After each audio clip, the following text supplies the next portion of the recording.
back to another exciting episode of the Social Web TV, the internet TV show that answers the question, who owns your data? With these two simple words, you do.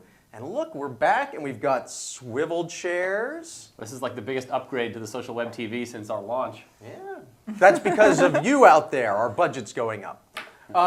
We're missing David and Chris, who are in London for the Future of Web Applications, FOA.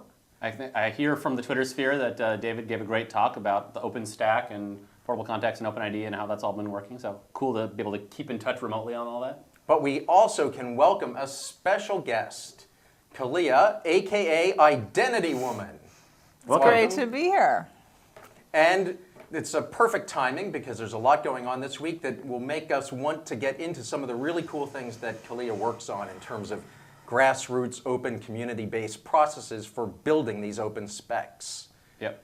But first, in the news, I guess first up, one of the biggest and most successful properties of traditional media, the New York Times, has actually jumped feet first into this new space of social media with a property called Times People, which it's a first offering and they're running agile and fast and they're going to iterate on it a lot. But Joseph and I took a look at it this week and it's really fits right in this whole space. They've got ways to import your people from Gmail and Yahoo and Hotmail. All without having to take your password using the delegated authentication models. Unfortunately, though, of course, they had to write to 3 different proprietary APIs in order to do that. Yep, so they've become big fans of OAuth and portable contacts as a result, as anyone who's gone through it the hard way inevitably does. So I would recommend people go out and check it out. We'll provide a link, of course.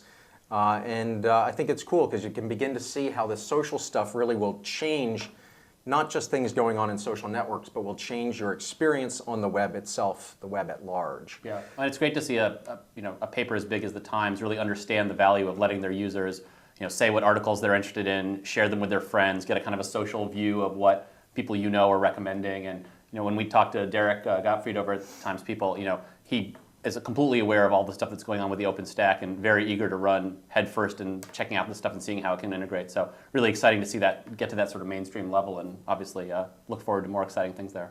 Cool. The open stuff was also in the news, covered by TechCrunch, some interesting stuff out of Janrain. Yeah, so I think we've probably mentioned Janrain once or twice on the show before, but they're a startup out of Portland that's done a lot of great work on OpenID and related technologies. Really, a lot of the libraries that people use are from Janrain, and they've been very involved in the specs and at all the meetings we've been at. Yeah. And in addition to just sort of helping get that going, they also run some services that let you get up and running with these open standards faster. So they've for a while had a business where if you want to be an OpenID provider, they can sort of host it as a software as a service model and do most of the integration for you. And they've now done the same thing for the other side. So if you want to be a OpenID relying party, you want to let people log into your website with their OpenID, they've now got this new product called RPX, and we'll link that up, where it makes it very easy. They do all the heavy lifting and all the technical details, and you just sort of plug it into your existing website. So very exciting, I think, to see, again, sort of how easy it's becoming to get on board with this OpenStack and no longer sort of just the territory for early adopters. And that's really huge because one of the issues is are there any relying parties? Like, can you use your OpenID anywhere? So hopefully this is helps grease those relying party wheels. Yeah, and we've certainly seen in talking to people that there's been a lot of shift in people's minds from what is this and do I even care to, oh well, how do I actually get this up and running? And so at that point, addressing that pain is something I think will really start to move some needles. Yeah. And check out the diagram that's in the TechCrunch piece. It includes an architectural diagram that includes portable contacts. So starting to see that out in the wild, which may be a nice transition to a blog post done by an influential blogger who's an employee of Microsoft, Dare Obasanjo, on the topic of portable contacts. And it's actually kind of stirred up a little bit of controversy. It is, 95% positive about this portable contacts effort. The title is The Portable Contacts API, Killing the Password Anti-Pattern Once and for All. But at the very end, Dare brings up some objections or questions and concerns about the process by which things like portable contacts are coming into existence. Right. Specifically, he says, if anything, I'm concerned by the growing number of interdependent specs that seem poised to have a significant impact on the web and yet are being defined outside of formal standards bodies, enclosed processes funded by big companies. And he says, for example, about half the references in the Portable Contacts API are to IETF RFCs, while the other half are to specs primarily authored by Google and Yahoo employees outside of any standards body, specifically Open Social, OAuth, Open Search, XRDS, Simple, etc. So that kind of caught some people's attention, and then the Gilmore Gang did a piece just the other day and had our co-host Chris Messina on to talk about all that. So. Yeah, and I think Dare has always been very influential and outspoken in this space, not always agreeing with everything else that's going on, but always providing good critical perspective. And so it was nice to see him kind of get in and understand what we're doing and have some, as usual, kind of useful feedback on a lot of the details. But it does raise a lot of these issues about how all these open standards get formed, and I think it is sort of misunderstood. And of course, Kalia has been at the center of organizing most of this so-called open process that's under there. So in fact, she taught me a lot of what I know and was very welcoming of me and a lot of other people coming into this space. That's obviously one of the important things in a grassroots movement is being able to take comers as they're available and get involved. Well, I think we met at Mashup Camp, and you were like there being like, oh, we should do this identity stuff. And me and Johannes were there, and we're like, we've got some identity stuff happening over here. Right. Well, even helping find the disparate communities, right, and get them together, that was a big part of it back in the day, for sure. Yeah. There's a great opportunity here where we'll focus this show and pretty much entirely on that kind of process and community. And the Portable Contacts story is a great lens to view it through. Yeah. One misperception, I think, to clear up in the Gilmore Gang discussion, Chris, who's had a lot of experience with these processes and probably has a few scars from dealing with some various big companies, kind of calls Microsoft out on some of the ways they've participated or not in some of these. But on Portable Contacts, I think it's not only have they been involved, but in a number of ways they were there at the inception. And so maybe let's go back a few months. When was the data sharing workshop? It was in April of last year, and it happened at April of this year. This year. Up in San Francisco. I always think the year switches in September, maybe since it's just been the Jewish like New the Year. fiscal It's year. kind of like, okay, yeah. So last spring, how's that? Last spring, we pulled together the data sharing workshop, which was a month before the second data sharing summit, which we had after IIW. And while there, people were talking about what can we do now? And Joseph led a session actually on that in the open space. And there's a lot of complexity when you're dealing with people and their data. But if you could get to doing something simple now, what would that be? And that's, I think, where Angus and Inder were both there from Microsoft in their MSN group, and you were leading the conversation. So what happened in that initial? Yeah, so both Inder and Angus jumped in, I think, in a very... This is Inder set the Angus Logan from the Live Contacts and Live APIs team at Microsoft, with I think a lot of very sort of pragmatic insights about how they, like a lot of these big companies, have been trying to get people off of asking users for their username and password and scraping the data. And so they built, the Windows Live Contacts API, and they built the Microsoft Live ID delegated authorization, which is sort of their version of how you access private data without giving away your password. But they, I think, like most of the big companies, were surprised to see how hard it was to get the people who'd been scraping off of scraping and onto their proprietary APIs. It's like a drug habit. Right. They were like, well, it's already working, and And I think, but to their credit, I think what they realized right away was that telling somebody, stop doing this sort of one-off processing to just get data out of our site and move over to these APIs, which are a bunch of work to do one-off processing and getting stuff off our site. It's almost out of the frying pan and into the fire. And so an opportunity to get together and have a standard where you can say, hey, look, here's the standard way that everybody does it. Just do that, is really a way of achieving the goals that they've been setting out to achieve. And it was such a great discussion. It was, how do we get a change in pattern here? How do we get away from this password anti-pattern? How do we get developers doing the right thing? And in so many ways, that was that conversation that crystallized some thoughts that had been kicking around in a number of different people's heads. But I remember you and I walked out of there going, we should do something here. Right. And not just we at large, but we Plaxo, because of our history of dealing with so many different we've consumed Address every book schemas. address book and, API under the sun, right? Oh, and that actually sort of gets to the other point that the Microsoft guys made that I think was very insightful, which was, in a world where everybody wants to both produce and consume data from each other, right? Data portability is not a one-way street. If you want to integrate with 100 different partners, it becomes completely infeasible to do that if there isn't some common standard. Right. And so Microsoft, when they released the Live Context API, they went out and did a whole bunch of partnerships that they announced with other companies to do kind of a reciprocal contact import and contact discovery. And as you can imagine, a lot of those companies either didn't have contact APIs or had some little thing that they built up themselves. And so they definitely felt the pain on both sides of needing a standard there.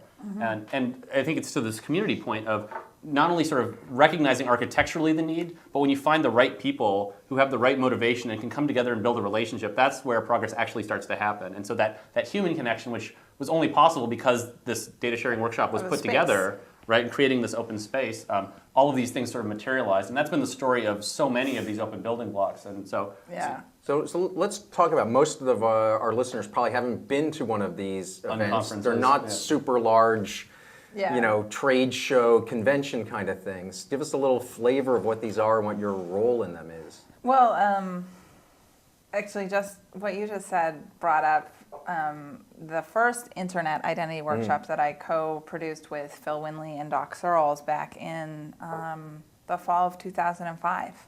And that was where 4 different protocols got together and met each other, and kind of for the first time were like in the room, and that was OpenID, Lightweight Identity, iNames and XRI, and then Skip was there as well. But 3 of them right there were like, we have to work together.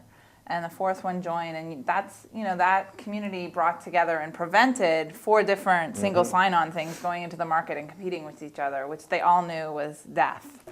I think, you asked about what that process is. It's, inviting people together to talk about the things they really care about. Like, what is their passion, and what do they want to get done, and how can they do it together? And do it better together than apart. It's a mostly technical crowd coming from companies of all different sizes. Yeah, and that diversity of size, I think, has been what has created the innovation, and also helped given it places for it to really land. So you have ideas bubbling up from little companies like Jan Rain and 6 parts medium size, let's say, and you guys are also sort of in the medium size, and the little companies have lots of ideas. Big companies are like, oh, well, we could do that, and you build these bridges of connection and that mean. And things really change. I mean, thinking about how much OpenID has progressed, how much a lot of these other open standards have moved, is amazing. And now we're in sort of the chicken-egg problem around consumer adoption, rather than how on earth could it ever work, which was sort of where we were. And we had a special guest on recently, Mark Cantor. Yes. And we celebrated the 1-year anniversary of the document behind you, the Bill of Rights. And I remember well the interesting discussions at the Data Sharing Summit, which last year. was last fall. Yeah, the first one. Yeah. About a year ago. So you've been in a whole bunch of these, and they're not traditional conferences. A lot of the conferences you hear about are produced by big companies, and you have to pay thousands of dollars to go to them, and they have a big lineup of speakers, and it's sort of very structured. And this is very different. It's very affordable to get to. It's really sort of sponsored by the community, and it's in an unconference style. And maybe you want to say a little bit about unconferences for people who aren't familiar with that? And that Data Sharing Summit, that first one, was in Richmond in some random office park, and I thought I might have to give my life for the cause just to get there. But. That was interesting too, because Mark Cantor really drove it, and then I raised my hand quietly and said, I'm happy to help facilitate it if you like. So we ended up doing open space, but really we provide an on-ramp, particularly around identity. Like, what the heck is this identity stuff? So we basically for half a day on Monday, it's people talking about the progress and where the community is. And then Tuesday and Wednesday, which actually is coming up in a month from now. The Internet Identity Workshop. Yeah. All right, it's time for the plug. November 10 to 12 in Mountain View, California at the Computer History Museum. And so Do you have a prop to hold up? Oh, yeah, here's the prop. All right, we like to use props. It's the little dog with the mask because, on the internet, no one knows you're a dog. Yeah, that's our logo. It's a little identity joke. Yeah. Yeah. You could flash like the New Yorker cartoon. But on Tuesday and Wednesday, basically all of these amazing technical folks get in the room and put subjects on the agenda. What do they want to talk about in terms of the whole range of open source projects, new emerging technical standards, existing ones, and how to get them implemented and what the problems are and debugging them. What's the location? The Computer History Museum. Oh, here in Mountain View? Yep. Cool. And this Yeah. is one of the events I honestly look forward to probably more than anything else throughout the year, because it really is sort of all the people who are working in this space, Yep. a chance for us to all get together and kind of sync up. And then there's always new people coming in, both from outside and from big companies that want to learn about this space. And it really is, just focused on the productivity aspect. So as Kalia said, there's just a set of rooms and a blank agenda, and you make the agenda in real time there, and people go to see each other's sessions. And so it's this very effective way of just diving in, and whatever problems are around, people sort of talk to each other, and they're like, hey, we've all been sort of realizing that, how do we make OpenID and OAuth play together? Well, let's get together and start having some sessions about that. And this is how so much of that progress was made, or big companies saying, we've taken a look at OpenID, but we have the following concerns from a security and privacy perspective, and can you address those? And they get together and address them. And I mean, that's had a meaningful impact on a lot of these standards. I often think about it, it's like, the time at IIW is like 6 months on a mailing list. So you want to like move something forward, and one of the reasons the space has progressed is these like punctuated 3-day chunks that just move everything forward. And we have about 10 sub-technical communities that all show up in the same place, so that both focused interaction of those groups with themselves, but also with everyone else, helps all these things sync up. And you listed a whole bunch of standards playing together. And it's this sort of chunkifying, like taking these little bits and solving the pieces and having the pieces fit together without trying to solve everything at once. That's been, this format allows for that, and it's also critical to getting it to work, because you can't figure it out. And it's so much about those personal relationships, right? All these open building blocks don't magically fit together because it just happened to work that way. It's because all of these communities have been talking to each other and figuring out how to make that happen, and building those personal relationships that then allow them to go off and do this work when they're not all face to face. And it's like, it's not, it really is, Google, Yahoo, AOL, Microsoft, everyone's got, one or more people at the event. Do you know what the secret is? We eat dinner together. That's the key. That's when the breakthroughs happen. Well, it adds to everything else. I thought it was the beers, but. Well, yeah, but.